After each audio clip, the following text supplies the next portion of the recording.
Good morning, everyone. I am going to start off the day with a little hike. This isn't anything crazy, I don't think. Shouldn't take too long.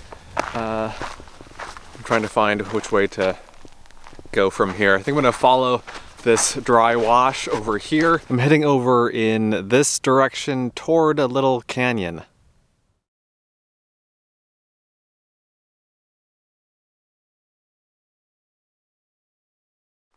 I just stumbled across a dirt road here. I guess I could have driven a little bit further. I didn't realize this was here. We'll see if it goes in the direction that I want to go. I'll follow it for a little bit. I can always just get back in the wash here if I need to.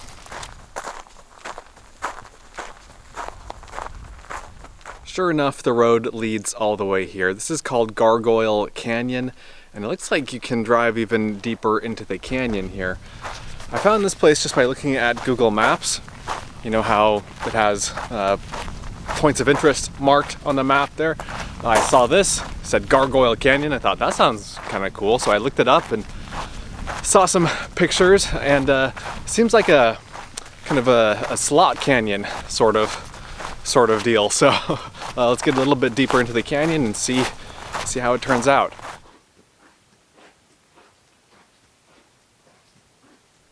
I think I've reached the end of the spot where you could conceivably drive to. From here on out, it looks too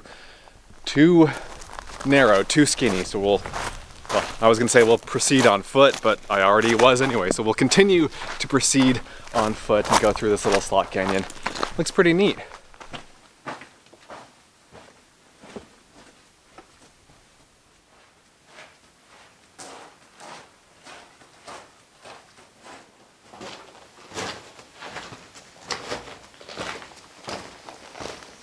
This reminds me of Death Valley, of some hikes I've done in Death Valley. Kind of a gray, dirty, dusty rock with these like cobblestones embedded in there.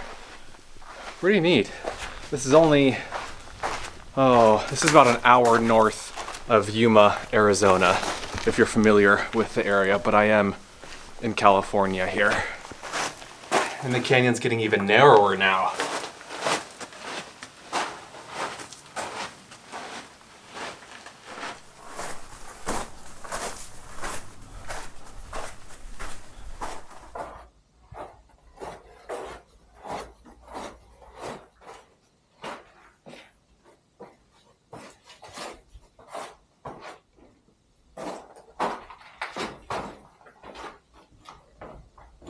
Well, it looks like this is the end of the line here. You might be able to scramble through off to the side. There's a little hole. I'll leave that for you guys to check out in the future. I'm happy with stopping here.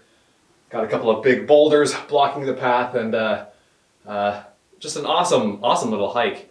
Not too difficult. There was a spot back there, maybe 100 feet back, where I did scramble a little bit, but you don't have to come this far. You could have just stopped there, and this would be a great hike for kids, or if you don't have a lot of great mobility but still want to see a cool little slot canyon out in the desert. This is great. I really enjoyed this. I think it's fairly popular. I have seen several sets of footprints, and so you might not be alone. Just get here early in the morning like I did, and you probably will have it all to yourself. I'm gonna head back to the car now, and the plan is to drive another, 45 minutes. Can you see me? I don't know if I'm in in the camera here. Gonna drive on some dirt roads for a little while, see if I can find a spot that I also recently came across as I was browsing Google Maps. And it'll be something a little bit different from my normal adventure, so I'm excited to get there and show it to you guys. But more on that once we get there.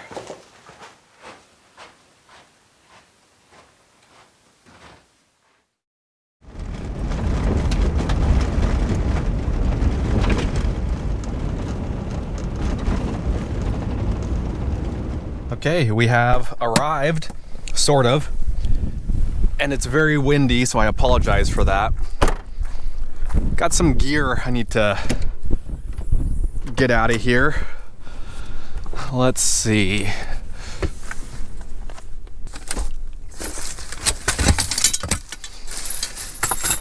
Shovel, and I might have some gloves in here. Where's my, let's see, no, I think I took them out actually.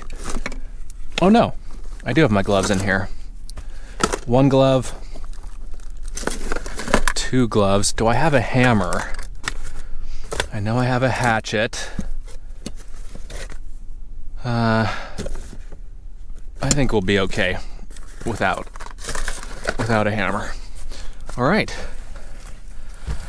Let's go up the hillside here. This place or this area is called Hauser Geode Beds. And so I'm here to hunt for geodes. Now the popular spot, I can see it across the valley over there. I drove right past it. There were like 20 cars there and I thought, you know what? I don't want to deal with 20 cars worth of people. I don't want to fight with 20 cars worth of people for a patch of ground to look for geodes at. And so I drove around a little bit until I found a place that looks kind of promising. Let me show you here. On this hillside here, you can see these sections of white. Those are kind of, I guess, tailings, for lack of a better word, of people who've dug pits up there looking for geodes. And there are some smaller ones around here, like some little, ooh, that wind. Some little test pits here.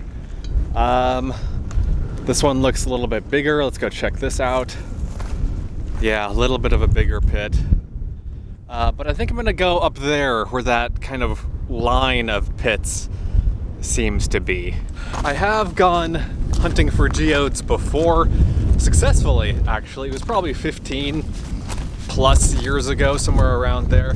I went with my mom and dad. We were in Utah, a place called Dugway Geode Beds. And we found a bunch, and that was a lot of fun.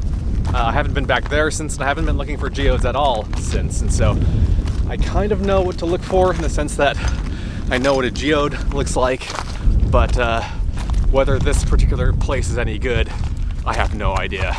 I'll spend a little bit of time here, and if I can't find anything, then I'll go across the valley over to where everyone else is and see if I can't scrounge up a couple over there. But I'd really like to stay away from other people, so let's see how this goes.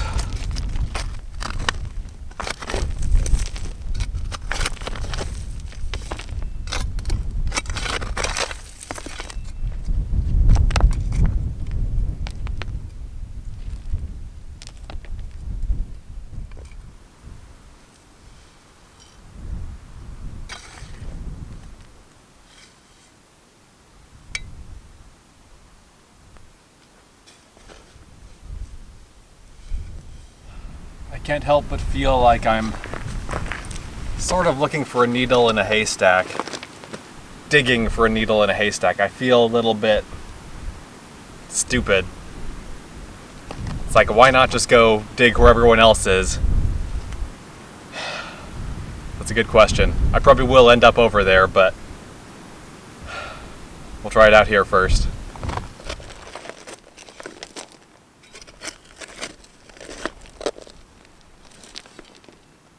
Well, perhaps unsurprisingly, I didn't find anything there. Wasn't really sure what I was looking for. I wasn't even sure that was a geode bed. They might have been looking for some other, you know, minerals or rocks or something. Whatever. But I didn't find anything. So I went to the other spot that I thought was the main geode bed, and I talked to a guy there, and he said that that's not where the geodes were, that they were looking for something porcelain jasper, porcelain jasperite, porcelain jadeite, something like that. Porcelain something. And so I drove around a little bit more, and I think I found a geode bed because I've found a geode. So I parked here and I just walked over there, and lying on top of the ground was this. It's a partial geode, just a piece of a geode, but it is a geode. You can see some of the crystals in here in the little cavity here, and then on the outside there are these little round nodules, which is what I remember when we found the geodes in Utah. I mean, this isn't a spectacular one or anything, but it is a geode, so we are at least on the right track. The place is over here. There's like a bunch of upturned earth, so let's go over there, see if we can find a whole geode. Gonna put the gloves back on. I'm just gonna record with the GoPro. I'm gonna leave the camera here. Gonna grab the shovel, Let's go digging, see if we can find anything. If so, we can, I'll just put it in my pocket, then we can come back to the car to inspect everything a little bit closer. But first, let's dig. You can see all this has been dug up. There are like these mounds here. Just dig on down, see if we find anything.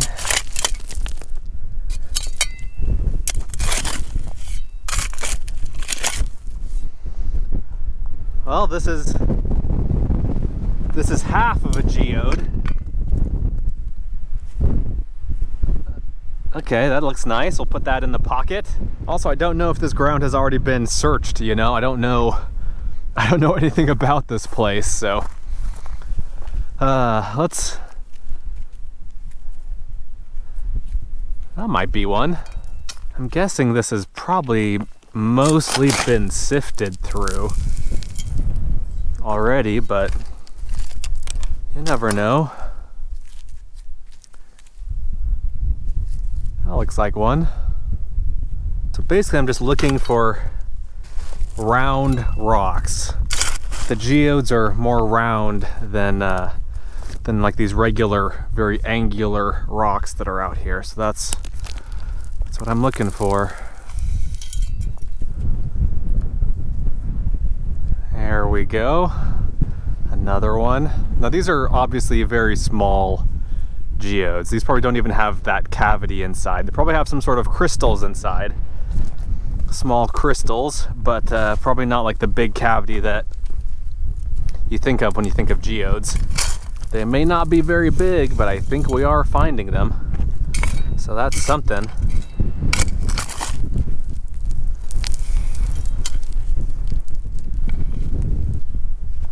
Oh, there's a little one that's already broken open. That's neat.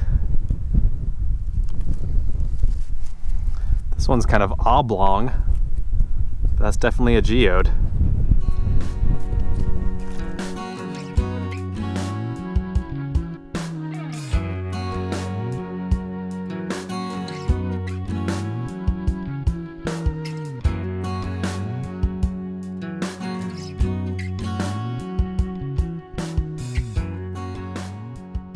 Okay, so after about an hour of digging, this is my haul. Nothing too fantastic, nothing too exciting, but I guess let's start with this one. This is the one that I already showed you guys. This is the one that I found just on the surface, and then this one is also partially open already. You can see the glittering crystals inside. And then these ones are all just unopened, just the, you know, the little geode balls. These are the biggest ones, about inch and a half across, maybe. And then I thought these were interesting. I have no idea what these are. These look like balls of oats or something like that. These look like no-bake cookies. But yeah, they're little crystals. Interesting, huh? And so what I think the plan is, I'm going to take a couple of these to a rock shop and have them cut these open. And so stay tuned to the end of the video, and I'll show you what's inside. I don't know if like these like tiny ones are worth opening. Maybe I'll just hit these with a hammer. But the bigger ones, I want to have them cut with a saw. So we'll do that at the end of the video, hopefully. But that'll come later. We have a hike to go on. This is not a super long hike. It was a much longer drive to get here than it was a hike. So from the geode beds, I drove about an hour through the mountains on pretty bad, very rocky, high clearance roads to get here. And from here, we're going to look for a spring. There's a naturally occurring spring over here that I want to check out. The spring may or may not still be running, but either way should still be a scenic little hike, and there's an interesting little bit of tragic history that happened in the vicinity of the spring.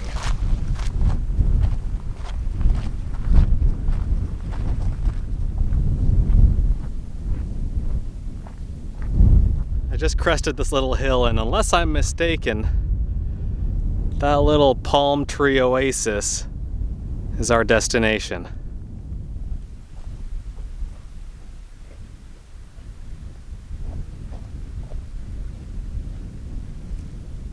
Welcome to Clapp Spring.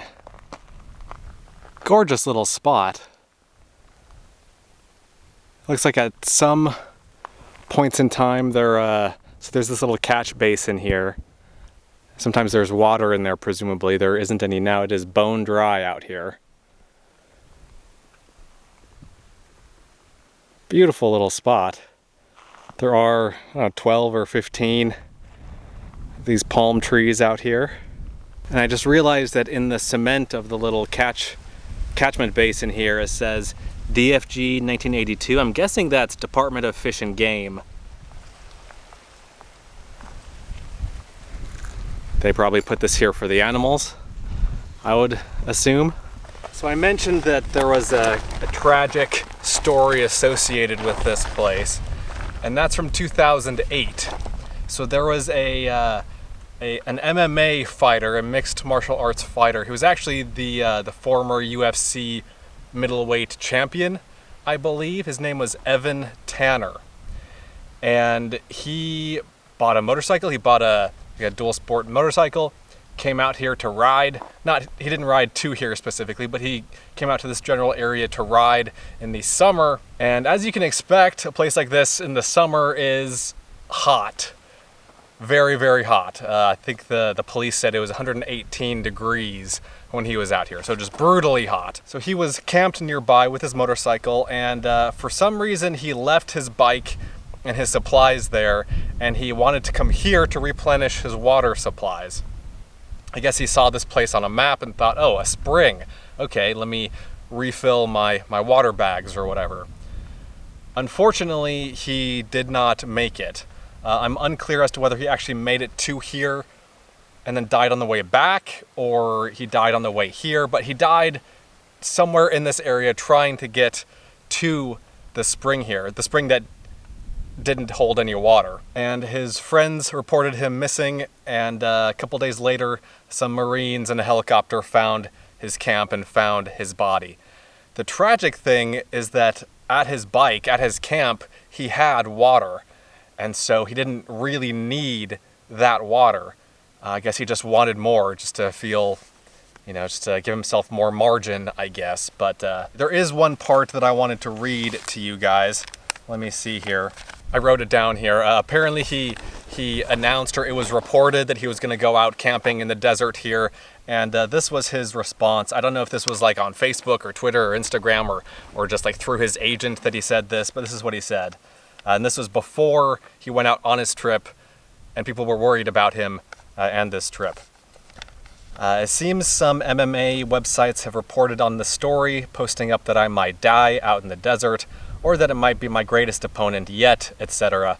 Come on, guys, it's really common down in Southern California to go out to the off-road recreation areas in the desert, about an hour away from LA and San Diego. So my plan is to go out to the desert, do some camping, ride the motorcycle, and shoot some guns. Sounds like a lot of fun to me. A lot of people do it. This isn't a version of Into the Wild. And you might know that Into the Wild is the story of that kid, Christopher McCandless, I think is his name. Went up to Alaska, lived in a bus out in the middle of nowhere and died out there. And that's what happened to this guy. So by all accounts, he was a good guy. It's a tragic story, but just goes to show that the desert out here is not meant to be messed with, especially in the summer. I'm out here in January, beautiful weather, beautiful day. I would not want to be out here in August. We're gonna say goodbye to the oasis now, to the spring, and you might have noticed that I have the shovel sticking up out of my backpack.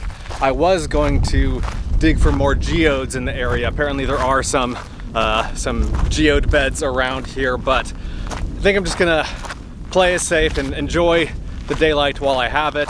There's not a ton of daylight left. The sun, where is it? Over there is getting close to the mountains there. Won't be too much longer until it's dark, and so I'm gonna get back to the car. It's about a 20-minute walk, and then I don't know if I'll camp near here or if I'll try to get closer to where I want to be tomorrow, but I'll update you guys when I have an update. All right, found a campsite with about half an hour of daylight to spare. It's a huge campsite. It is, I mean, you could hold a rally here. It's tucked back away from the main highway, but close to a pretty decent dirt road. I get a decent cell signal out here. Just a huge, huge spot. Let me go show you the fire pit that's over here. Pretty fancy. You've got a couple of chairs out here, a huge fire ring that's like 4 feet across, tons of firewood.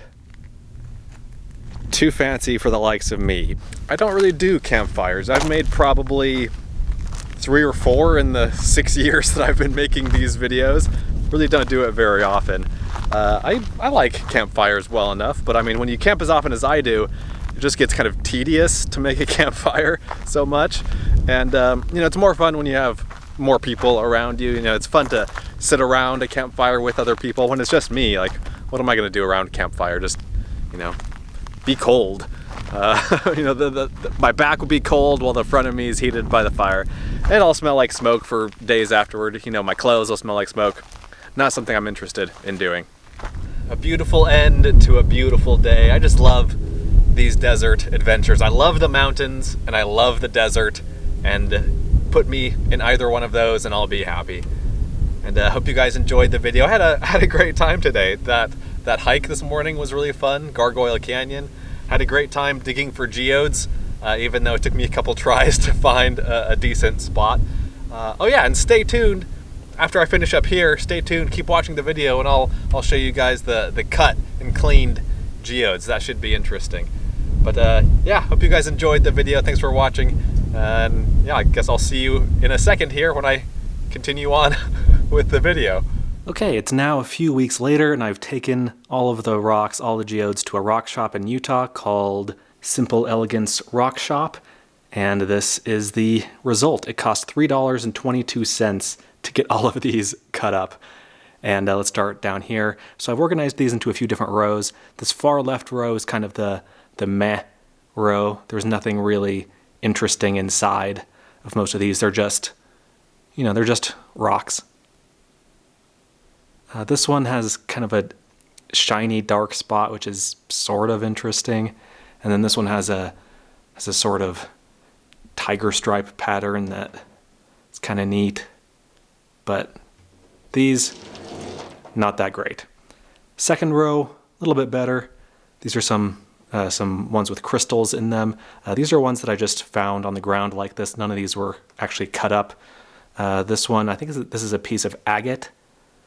Not entirely sure about that. And then, again, these pieces that have little shiny crystals in them that you can see.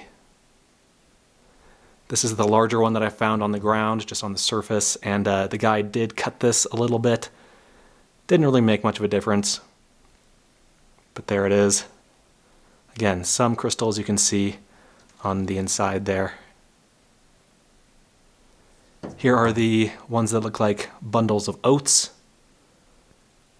And then the best ones are over here. These are the 2 best, and even so, they're not that great, but they are noticeably, visibly geodes. At least they have these little tiny cavities in there with little pieces of crystal visible on the inside there.